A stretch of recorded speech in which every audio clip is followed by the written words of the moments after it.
I think that we should get a divorce. Those are the only words that April heard John say. They had been struggling for a few years, but hoped that having a baby would bring them closer together. Instead, it increased their conflict until John reached a breaking point and said, "I just can't do this anymore." And John was surprised by how well April took it. He could see the hurt in her eyes, but she seemed to quickly resign to reality and suggested that they share a lawyer to save money.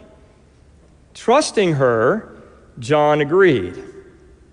What he didn't know was that April was seething inside, and before the conversation was over, she was already thinking about how to get full custody of their child and punish John for leaving her.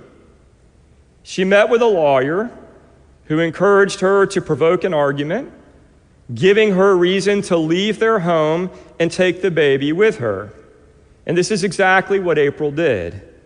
She provoked an argument that infuriated John and then went to the courthouse the next day to file an application for a restraining order. She lied on the application, saying that John threatened to harm her. And the judge granted the temporary order and set a date for a hearing. But this meant that John couldn't see his son for 30 days.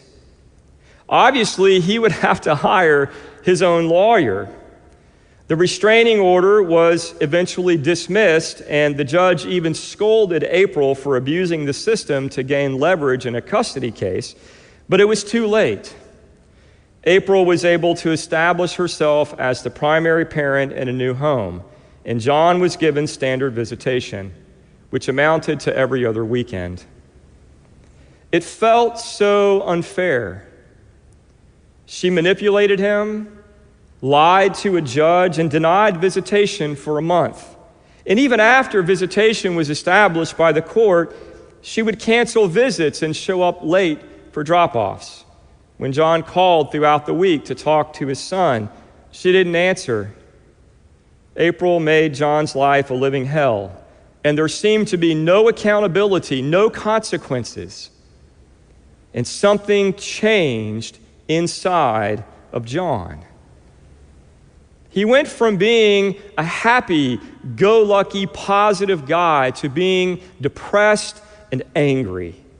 He fantasized about ways that he could get even. He could tell everyone in their circles of friends how she had treated him unfairly and hurt their child. He could slash her tires or pour sugar in her gas tank. He could lie to a judge and accuse her of abuse, or just take off one weekend during a visit and never come back. His imagination ran wild as he was consumed with how to get even. No doubt, April was dishonest, manipulative, unkind, and controlling. In this situation, she was a mean person. And because John didn't have a plan, he got sucked into the drama, knocked off balance, and consumed with anger, compelling him to think and act like the person he despised the most, April. As you can imagine, things just continued to get worse.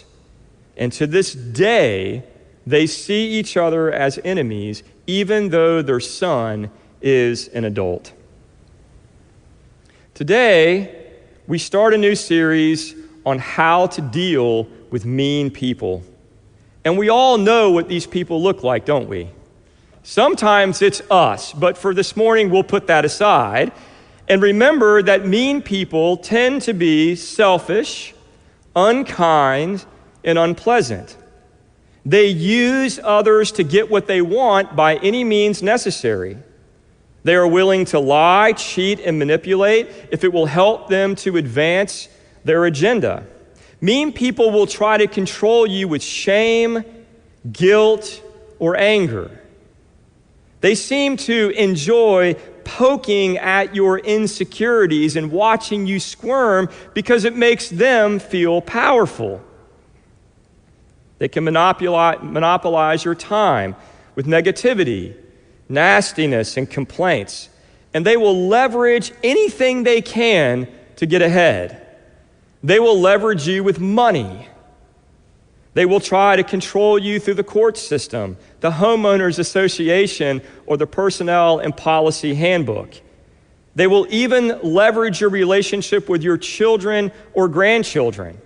So when we see a mean person coming our way, we do all that we can to escape.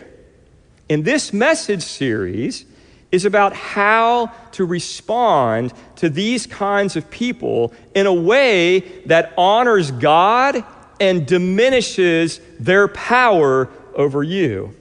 And this is important because, as we can see in the story of April and John, if we don't prepare ourselves to deal with mean people by establishing good boundaries and developing a plan of action, then the people that we like the least will maintain a measure of control over us. So I invite you to think about a time when someone was mean to you, but you just couldn't let it go. What did it do to you? What did it take from you? The other person probably didn't give you a second thought after the conflict, but you let them live in your head rent-free for months and even years, stealing your peace and causing you to act out of character. Or think about a time when a mean person just wouldn't leave you alone, but because you didn't have a plan, she or he continued to monopolize your time, keeping you stuck in negativity. In both examples, we see how mean people can knock us off balance and keep us off balance. And they also have a way of bringing out the worst in us. Once we get off balance and start feeling manipulated or controlled, it makes us angry. And this is a normal God-given response. We get angry. And in this anger, we are tempted to react compulsively in kind, returning tit for tat. We want to get even or somehow punish the person who has hurt us. As we see in the case of John, we start acting and looking like the person that we find repulsive, which eventually makes us feel bad about ourselves. And people who know us will often say, when you're around that person, you're just not yourself. Again, without good boundaries and a plan to deal with mean people, our initial impulse will almost always be to get even, to do something to hurt them as they have hurt us. And this can be a direct and open attack, like screaming at someone or engaging in violence, or more likely, it can be an indirect attack, like trashing them behind their backs to anyone who will listen, shunning them in public, or refusing to ever talk to them again. Regardless, the idea of doing good to these people strikes us as ridiculous and unfair. And this creates a problem, because as Christians, we seek to follow the golden rule. Do unto others as you would have them do unto you. And this rule seems great until someone hurts us. And then we want to ditch the golden rule for the iron rule. Do unto others as they have done unto you. When we are threatened, this is what feels safe. It's what feels just. It's what feels natural and easy.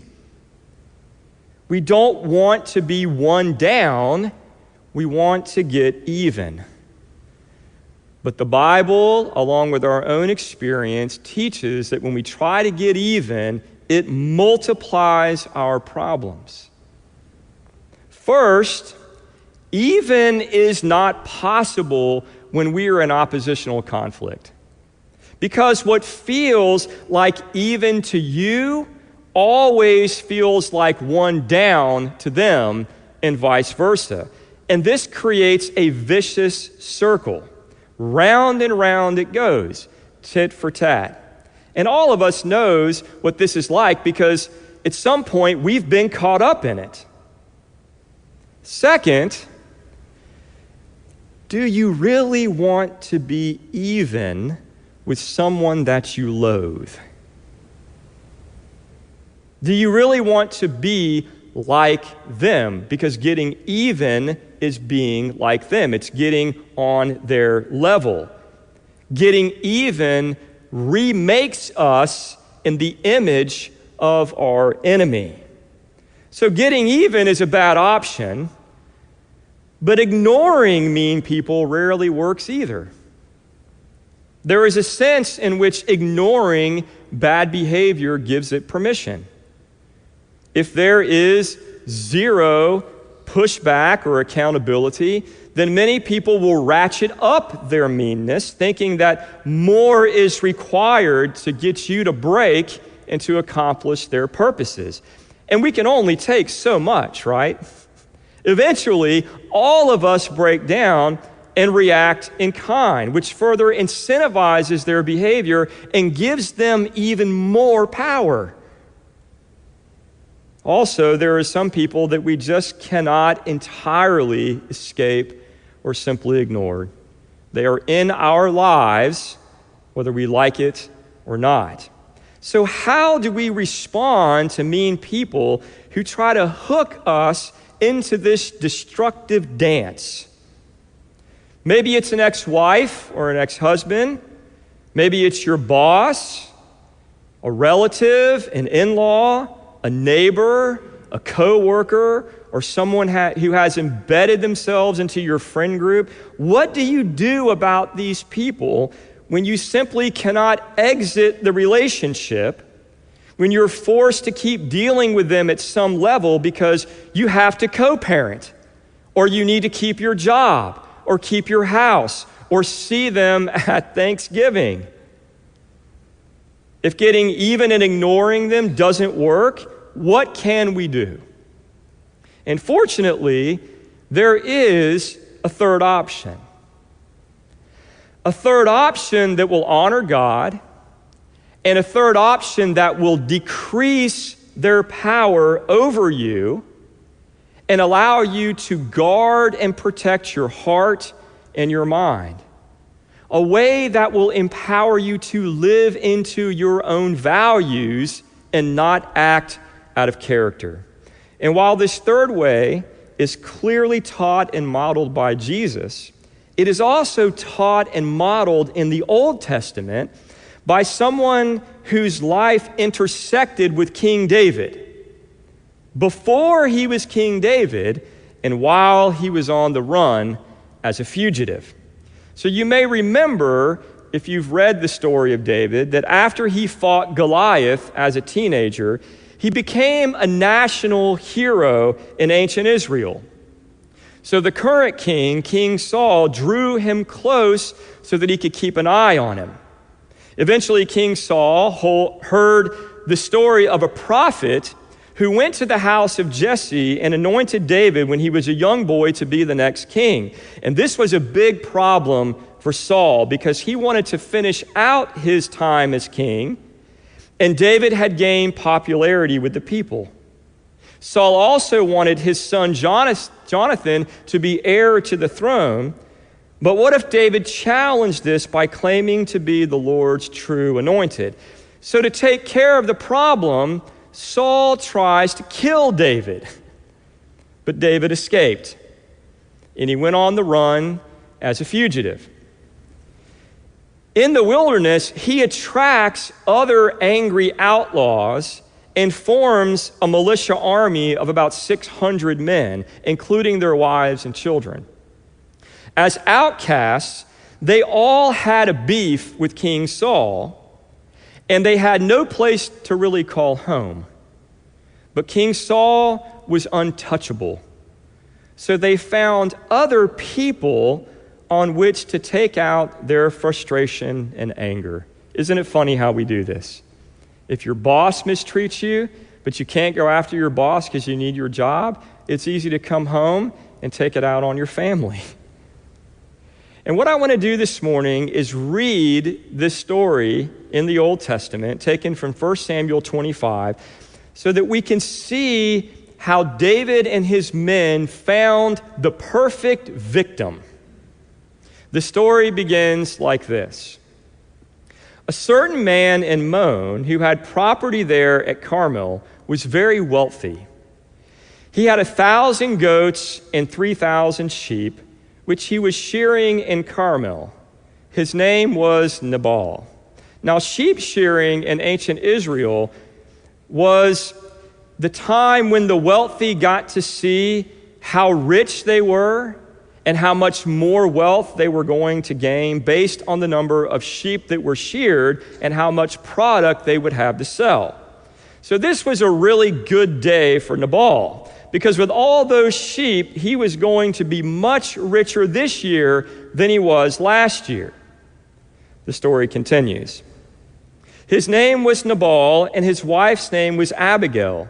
She was an intelligent and beautiful woman, but her husband was surly and mean in his dealings. Nabal was mean. He was a hard man to deal with. And while David was in the wilderness, he heard about this guy, Nabal, who was shearing his sheep, turning a huge profit, and enjoying his wealth. And even though Nabal was mean, the story continues that he, David, sent 10 young men and said to them, "Go up to Nabal at Carmel and greet him in my name. Say to him, 'Long life to you, good health to you and your household, and good health to all that is yours.'" This is a common ancient greeting. "Now I hear that it's sheep shearing time. When your shepherds were with us," remember, David was living out in the wilderness, and Nabal's men would have had to go and graze the sheep out in the wilderness. And he says that when your shepherds were with us, we did not mistreat them. And the whole time they were at Carmel, nothing of theirs was missing. In other words, while your men were in the wilderness watching your flocks, our men were all around them, and we never took anything. We didn't let anyone else rob them either. So there is a sense, David is saying, there is a sense in which your profit is partly due to our protection. He goes on to say, "Therefore, be favorable to my men, since we come at festive time. Please give your servants and your son David whatever you can find for them." Again, David is saying, you have extra. We helped you create that extra, and we hope that you will share with us. So, when David's men arrived, they gave Nabal this message in David's name. And then they waited, and they waited, and they waited. After keeping David waiting for a very long time, he eventually responds to David's servants saying this, "Who is David? Who is this son of Jesse? Many servants are breaking away from their masters these days. Why should I take my bread and water and the meat that I have slaughtered for my shearers and give it to men who are coming from who knows where?" And this response was very unwise because Nabal knew exactly who David was. Now, this might be hard to accept because when we think about David, we think of him mainly as the king of Israel. But he was a fierce and violent warrior. He was someone not to be trifled with. While living as a refugee in the wilderness, he regularly raided Philistine villages and would murder everyone in the village.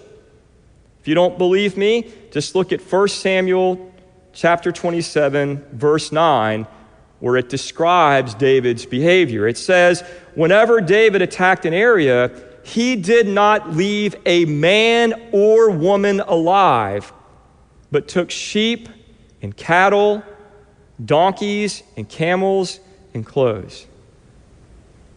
And Nabal knew David's reputation. So when he said, "Who is this David?" he was being mean.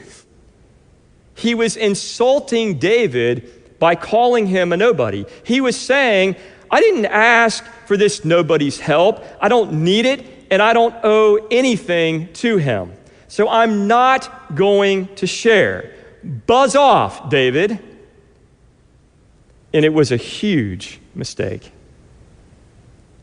David's men turned around and went back to tell David exactly what Nabal said, word for word, and David reacted in anger. He said to his men, "Each of you strap on your sword." So they did, and David strapped on his as well. About 400 men went up with David, while 200 stayed with the supplies. In an overreaction of epic proportions, David essentially says, if you mess with me, you are going to pay big time. And after he reacts in this way, he does what we do.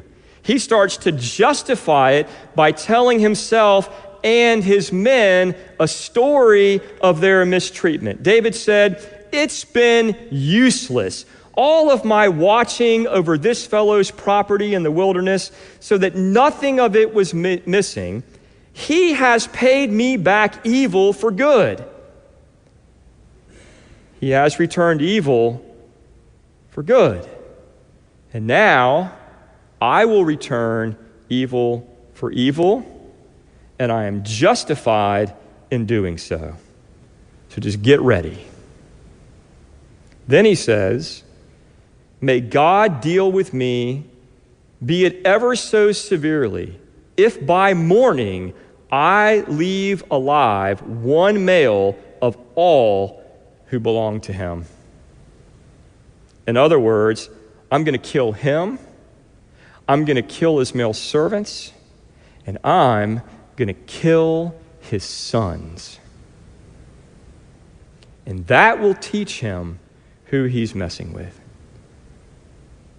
David was about to bring a massacre. A massacre, unless something interrupts his compulsive reaction.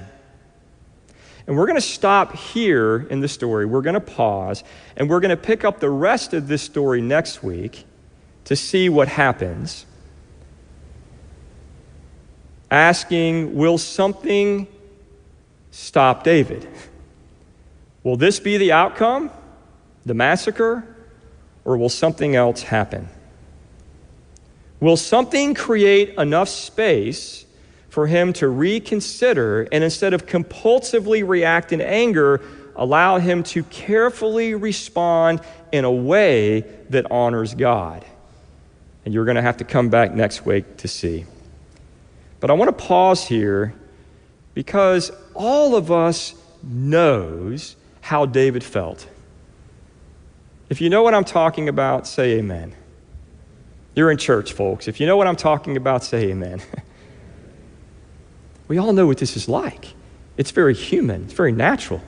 Someone hurts us, our imagination gets going. I can't tell you how many people have made me mad, and I've thought about all these different scenarios when I kind of recreate what happened, and I'm the one who's strong and powerful, and I'm the one who tells them off, and I'm the one that hits them really hard and knocks them down, right?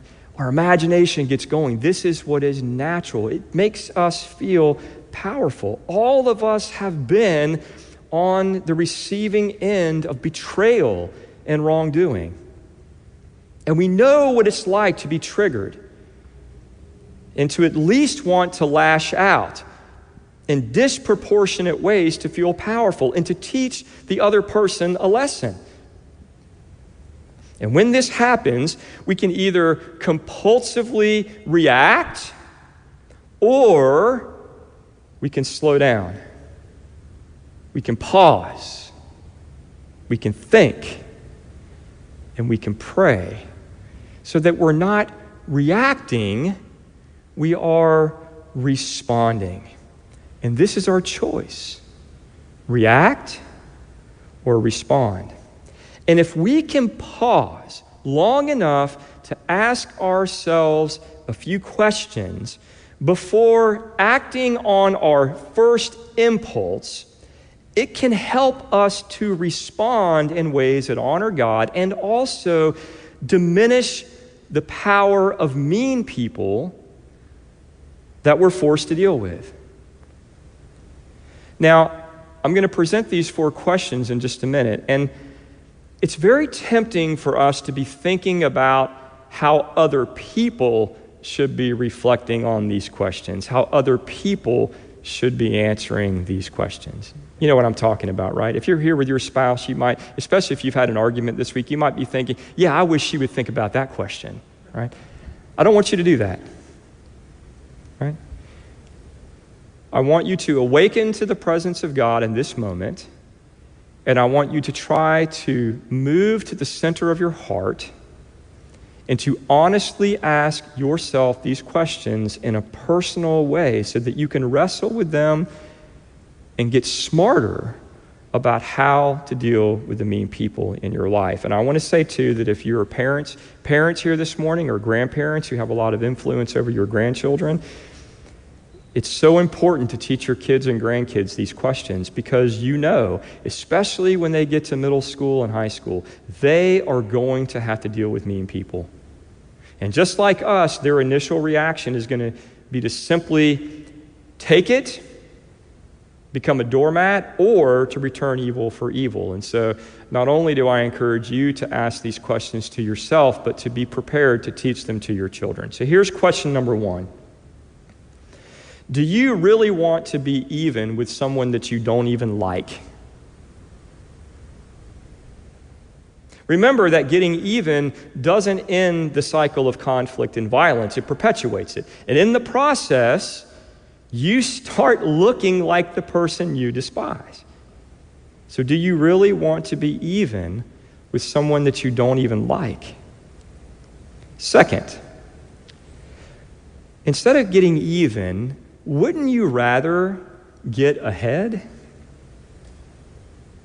Wouldn't you prefer to elevate and to respond in a way that reflects your true character, that reflects your true values, instead of stooping down to their level and acting like them?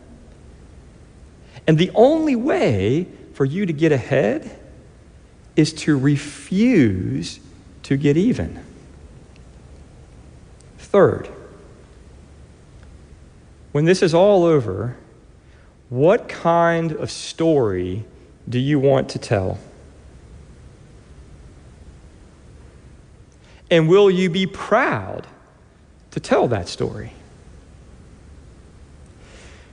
What kind of story do you want to tell your children? And will that story model for them ways that honor God, ways that empower them to deal with the mean people in their life? What kind of story do you want to tell your grandchildren? And will you be proud to tell that story? Then the 4th question, and this is the most difficult one, is this: what would it look like to return good for evil? Again, this is an extremely difficult question because the last thing that we want to do when someone hurts us is do good to them. And when that thought comes into our brain, we immediately think, that's crazy. Why would I do that? That's just going to empower them. They're going to keep hurting me. I'm going to become a doormat. Why in the world would I do something so unfair? And so it's a hard question because it seems unfair. However, it is the only on-ramp to the final solution. It is the only on-ramp for the solution. And if you are a Jesus follower, you cannot dodge this question. Now, if you're here because someone brought you here and you don't claim to be a follower of Jesus and you don't want to be a follower of Jesus, perhaps you're off the hook here. But if you want to be a follower of Jesus, you cannot dodge this question because Jesus doesn't simply say to tolerate the meanness. He doesn't say simply to ignore the meanness, even to forgive the meanness, but to love your enemies and do good to them. Now, at this point, I want you to take a deep breath because I'm not asking you to really do anything in relation to a mean person in your life. I'm simply asking you to conduct a thought experiment. We'll talk about action next week. So if you're not here, I'll know why. Okay. Just want to invite you to do a thought experiment.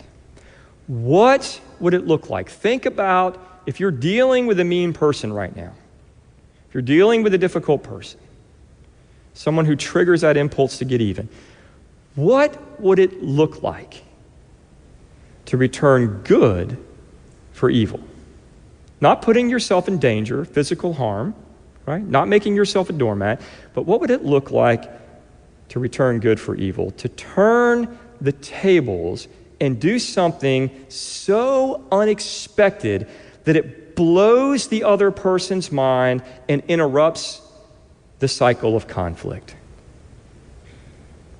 Something that may very well prick the conscience of the other person deep enough for the Holy Spirit to make them pause and ask the question, what in the world am I doing?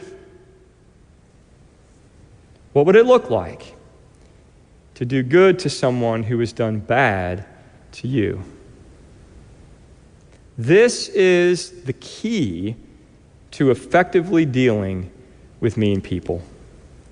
And as we wrap up today, I want to give you just a few moments to reflect on those 4 questions. So if we can please bring them back up on the screen. I want to give you just a few moments to reflect on these 4 questions. And there are a couple different ways you can do this. You can simply close your eyes, maybe say a silent prayer, pray through these questions, or you can take out the Lectio Divina sheet in your bulletin, and on the back of that sheet is a place for sermon notes, and you might jot some things down. But I just want to give you just a couple of minutes to block out all the things that are going on around you and to just begin to wrestle with these questions this morning. And after we do that, we'll turn to our service of Holy Communion. Hey everyone, it's Pastor Mark, and I want to thank you for tuning in. I also want to thank First United Methodist Church of Cocoa Beach, which helps make this ministry possible. If you would like to make a donation to the church, go to our church website, fumccb.com. Also, if you're in town, I hope that you will visit one of our services in person so that we'll have an opportunity to meet. May God bless you as you find your next steps in following Jesus.